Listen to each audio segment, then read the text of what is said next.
Assalamualaikum warahmatullahi wabarakatuh. Perkenalkan, nama saya Dani Ismail dengan NIM 2291040. Saya sebagai mahasiswa PPG Prajabatan Gelombang 2 tahun 2022 IKIP Siliwangi Cimahi.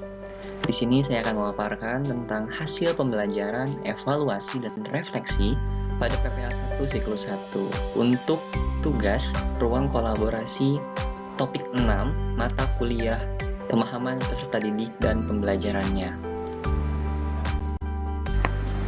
Pertama, saya akan menjelaskan dan memaparkan tentang profil sekolah dan pembelajaran yang saya lakukan.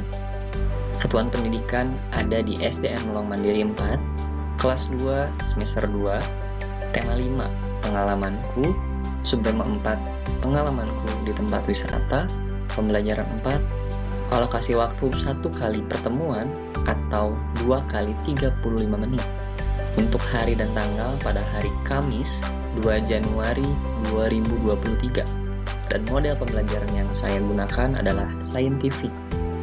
Untuk materi pembelajaran ada 2, yaitu materi bahasa Indonesia dan juga matematika.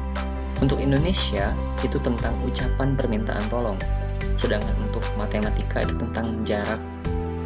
Dan metode yang saya gunakan adalah tanya jawab, diskusi, serta demonstrasi. Selanjutnya, saya akan menjelaskan tentang hasil pembelajaran yang telah saya dapatkan. Pertama, hasil asesmen pengetahuan, di mana pada umumnya siswa sudah bisa mengikuti pembelajaran dengan baik, dibuktikan dengan rata-rata nilai sebesar 83,4 dan juga persentase kelulusan sebesar 97%. Hanya 1 siswa yang tidak lulus atau belum lulus untuk aspek pengetahuan. Kedua adalah hasil asesmen afektif atau sikap, di mana perubahan sikap yang dilihat adalah aktif, komunikatif, kerjasama, dan menghargai. Pada dasarnya siswa sudah baik atau sampai baik sekali untuk semua indikator yang dinilai dengan rata-rata nilai 89,1. Ketiga adalah hasil asesmen psikomotor atau keterampilan dari 2 mata pelajaran, yaitu matematika dan juga bahasa Indonesia. Meskipun memang pembelajaran tematik, namun untuk keterampilan saya nilai per mata pelajaran. Untuk matematika, rata-ratanya itu 90,1. Dan untuk bahasa Indonesia, rata-rata nilainya itu 87,1. Selanjutnya adalah penilaian rekan sejawat.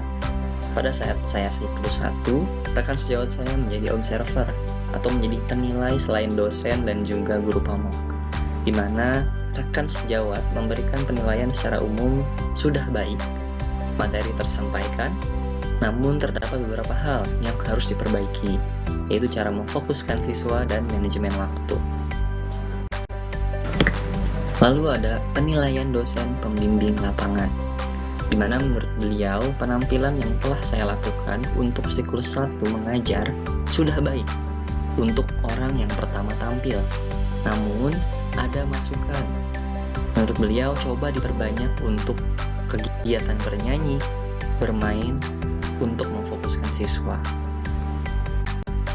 Selanjutnya adalah penilaian dari guru pamong.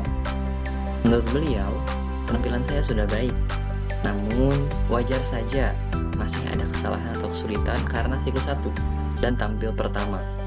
Masukannya bisa memakai benda konkret dan juga manajemen waktu lebih diperbaiki. Selanjutnya adalah peristiwa, perasaan, temuan, dan rencana ke depan atau rencana tindak lanjut yang akan saya buat. Pertama adalah peristiwa.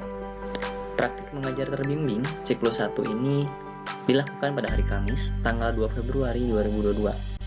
Pelajaran dirancang sesuai model pembelajaran STEM atau saintifik yang memiliki 5 sintaks, yaitu mengamati, menanya, mencoba, menalar, atau mengasosiasi, dan mengkomunikasikan. Semua tahap terlalui dengan baik dari awal sampai akhir kegiatan. Namun ada beberapa hal terlupa seperti persepsi. Selanjutnya pada siklus 1 Ini terdapat kesulitan, yaitu siswa yang kurang kondusif dan sulit diatur karena memang kelas rendah dengan jumlah yang gemuk sebanyak 37 siswa. Meski mengalami hambatan dan kesulitan, namun aspek HOTS, TIPEK, kompetensi abad ke-21, PPK atau PPP, dan model pembelajaran inovatif dapat diimplementasikan pada perangkat ataupun saat praktik. Hanya saja belum maksimal dan masih butuh perbaikan karena saya pribadi mengakui masih banyak kurangnya dalam segi optimalisasi aspek tersebut. Lalu yang kedua adalah tentang perasaan profiling yang saya rasakan. Excited tentu, senang, nervous, namun setelahnya sangat-sangat lega. Ketiga adalah temuan atau findings, di mana yang saya temukan adalah siswa yang sulit diatur ketika dikondisikan duduk berkelompok, karena memang pada saat itu tempat duduk siswa belum dikelompokkan atau masih dua orang. Dan yang terakhir adalah rencana ke depan atau rencana tindak lanjut untuk siklus berikutnya. Hal yang akan saya lakukan adalah melakukan perbaikan dari segi administratif maupun praktik. Dalam praktik khususnya akan memperbaiki dalam mengkondisikan anak ketika belajar, memanfaatkan benda konkret, memakai lebih banyak lagu-lagu dan video. Sekian Bapak Ibu, teman-teman yang bisa saya paparkan dan jelaskan pada tugas kali ini. Mohon maaf jika ada tutur kata yang kurang berkenan. Wabillahi taufiq wal hidayah. Wassalamualaikum warahmatullahi wabarakatuh.